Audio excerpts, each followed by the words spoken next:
Hey guys, what's happening? I'm Mike. I'm with Transformative Men's Group, and I'm one of the facilitators here. This is Kobe. Hello.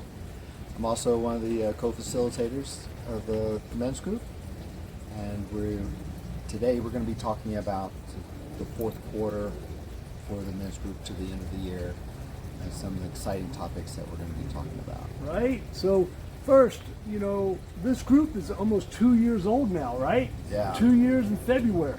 Yes. That's crazy. I mean, we've now known each other a little over almost 2 years. Yeah, it feels like 10. Right on, brother. Well, thank you for, helping and all that you do with the men's group. Thank you for the work that you're doing. I appreciate you. Of course, I appreciate you. I appreciate the vision and the container that you're bringing for it, and creating this space in the first place. So let's talk about, what is that space? I mean, in your eyes, what is this space meant to you? How has it been defined, do you think? How do we define it? Well, when I think back to the beginning, it was just like raw clay being molded. Good analogy coming from a guy who teaches clay workshops. What do they call that when you do that? When you do the clay workshops, there's a specific name for it? Well, I do there are clay classes, okay, but I do like expressive art space classes where it's process oriented. So it's not about what you make, it's how you make it. Right on. About the process, not the product. Right on. So clay. But so in this, we went through this process of the organic formation of the group. Started tightening things up, tightening up the container so that We had some growing challenges, some vision challenges with making sure that we had our group being offered the way people wanted to receive it, as well as what we wanted to offer, right? Because there was different information coming from different people. there was, and that was great. That was actually really great, because what it brought home to me personally was that, well, we had to be clear about what this group's about, and we are not going to be able to cater to every man's little thing. And we had some interesting interactions. Yeah, it's growth, the growth process. And it was all really good, and from that, being able to learn and to grow, and now we have a really good container. We have some processes that set it up to create a safe space for men to be able to open up and share whatever they're feeling and experiencing without judgment, without having to fit into some sort of old patriarchal norm or idea of what a man is supposed to be. We're all human. We all have emotions. We have both masculine and feminine qualities, the energy, the archetypes. We both share that. And there's different times in our day-to-day activity when we're flowing between the receptive feminine energy of quality and when we need to step forward and taking action using the masculine energy. And then finding the right balance for each man.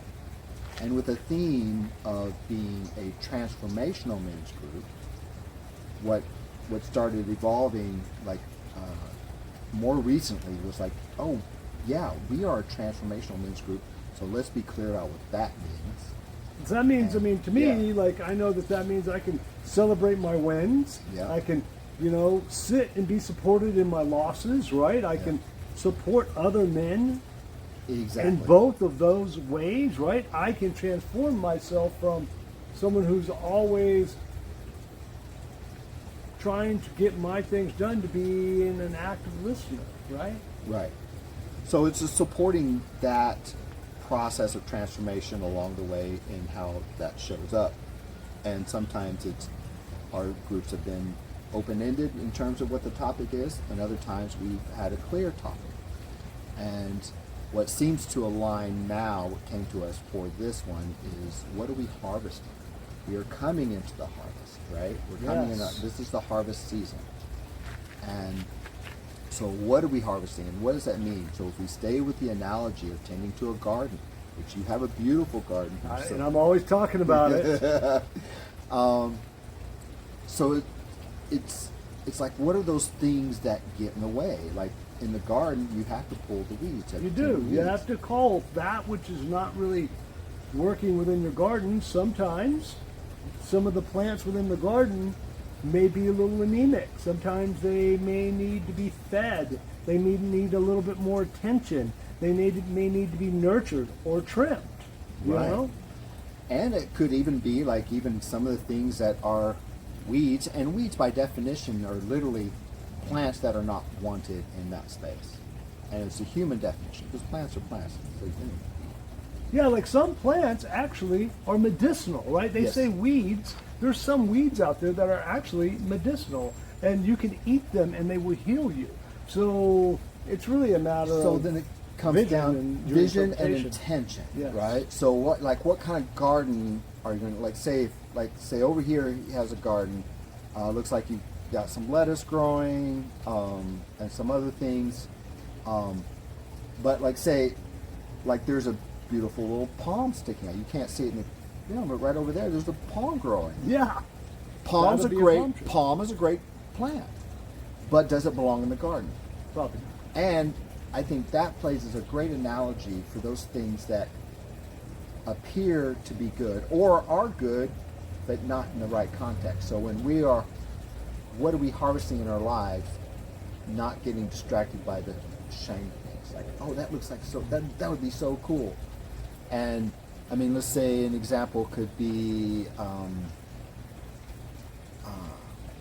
like doing a podcast, right? So let's say, like this is our first Transformative Men's podcast where we're discussing our upcoming topics, but we're discussing them in more detail. So we're not going to spend this much time in our group discussing it, but we're discussing it with everybody here and with us now, giving that growth potential.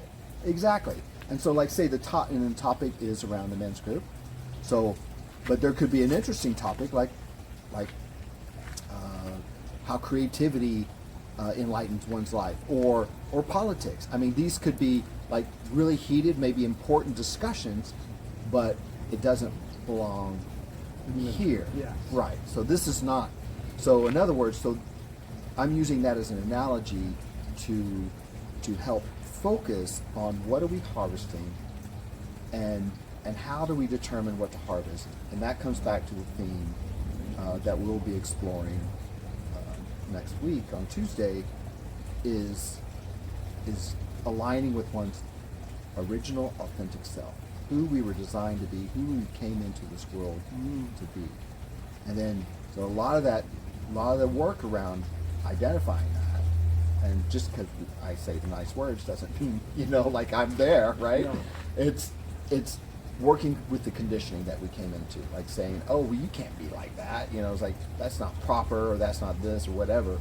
So we come in with a lot of conditioning, and it's weeding out that conditioning to get to the because the my perceived lens, right, how I show up, hopefully it will transform after I've done this work, or I've shown up in this group and I've actively listened to other men. I've actively supported them. I've actively dived deeper into my own self to determine what this topic is, determine what it is. Like right now, if we're reaping what we sow, we're harvesting what we reap, right? Right.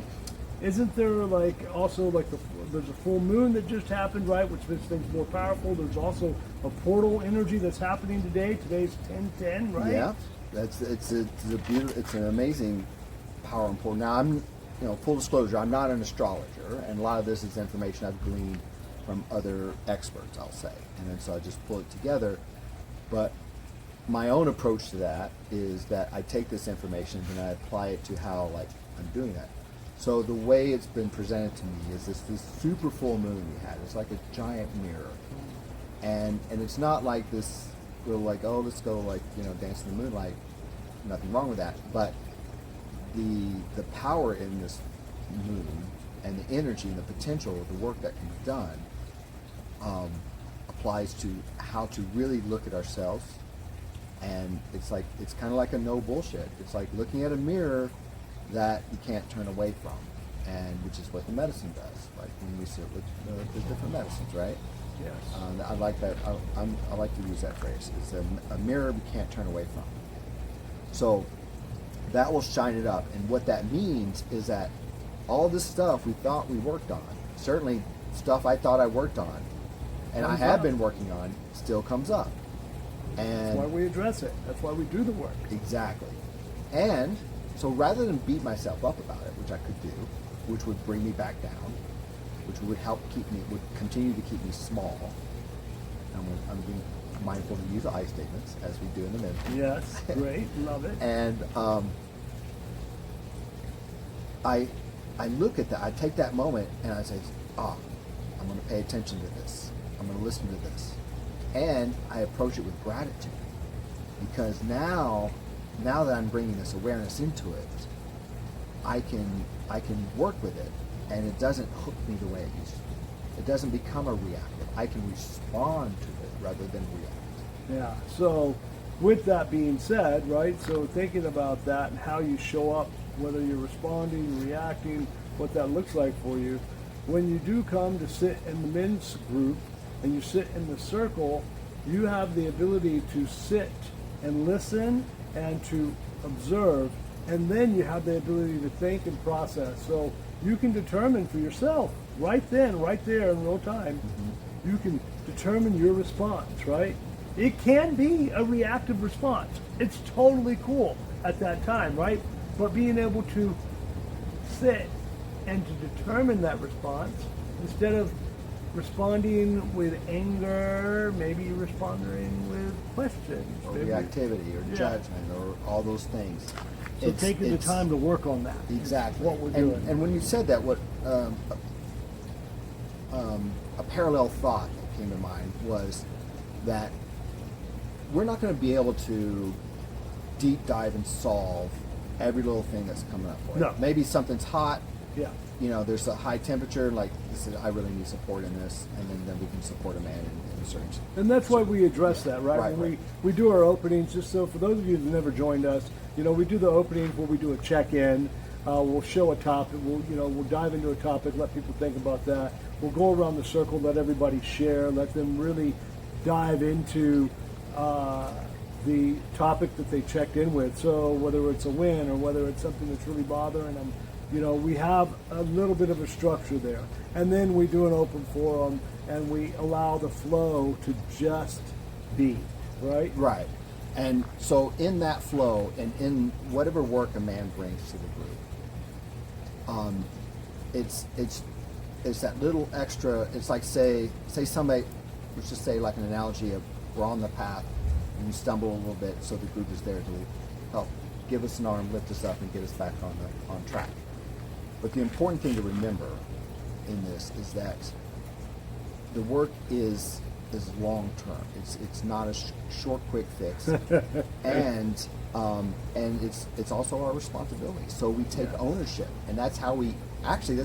That's a little paradox to this work, is that by taking ownership and sovereignty of our work, we're actually getting closer to our authentic self and our authenticity, and we're weakening the bonds, the crust.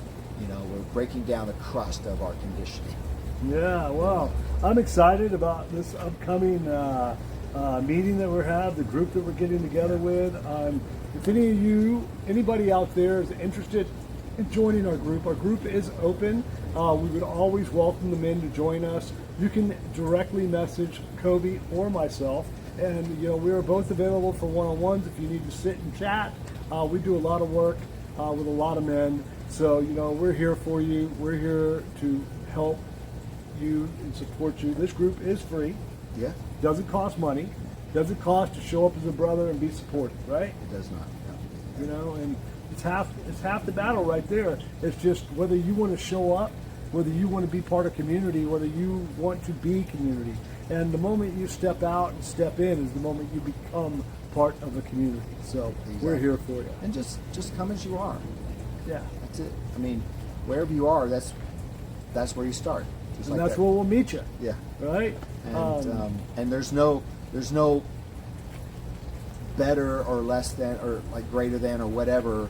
There's no kind of a hierarchy in this. Everyone has their own individual journey, and sometimes people look like nothing's happening, and then it's like an alchemical process. It's like they're just being cooked, like when you put the stew in or a a pressure seed in the cooker, ground. or a seed in the ground. That it's like seed it is looks like slowly nothing's growing. happening, and then all of a sudden, Sprout. soup's done. You open it up, and it's like wow, and it's like it just sat there, looked like nothing was happening. Except maybe like a couple of, the machine or the seed. Little Like, whistle. is this ever? Yeah, is this ever gonna grow? And Yes. then one day you see the little thing pop up. So So for any women that might see this video, just so you know, with 963 Tribe, we are doing a community gathering of both men and women. We'll be doing that once a quarter, and that first gathering of both the men and women, divine masculine, divine feminine, will be coming up on the 17th of Friday the 17th at 6:30. We'll be at Quintessence Studio. We would love to see you there. If you want an invite, come join us. We would love for you to join us and be there and connect with conscious people, and let's bring the conscious community and together. and it doesn't matter if you're in a relationship or not. No. We'll be playing these little games that are meant to invite us to see how we are in relationship, whether it's with ourselves or with others, and with the idea of approaching both the masculine and feminine balance within all of us. Yes. So hence it's a co-ed. And just remember that the longest relationship you're ever going to have is with yourself. Doesn't matter who you are, male, female, or how you identify. The longest relationship you're going to have is with yourself. To love yourself means you'll love others, right? The moment you're loving yourself, you start to put that out there in the universe, what happens? It comes back to you, right? Comes back to you. All right. And then the love becomes not a love of need, what you're going to get from the person, but it becomes a love of response, where the love is just shining out, and that love just comes back to you. Oh, beautiful, brother. Well said. Thank you. I appreciate you. Love you, man. Love you too, man. And looking forward Enjoy this. to our workshop or our class, our transformational group coming up. All these things coming up on Tuesday. And guys, we're going to be doing more videos. We'll be diving deeper into some of these topics on the Transformative Men's Group podcast. So be on the lookout for that. I'm Mike. I'm Kobe. We'll see you soon. Cheers.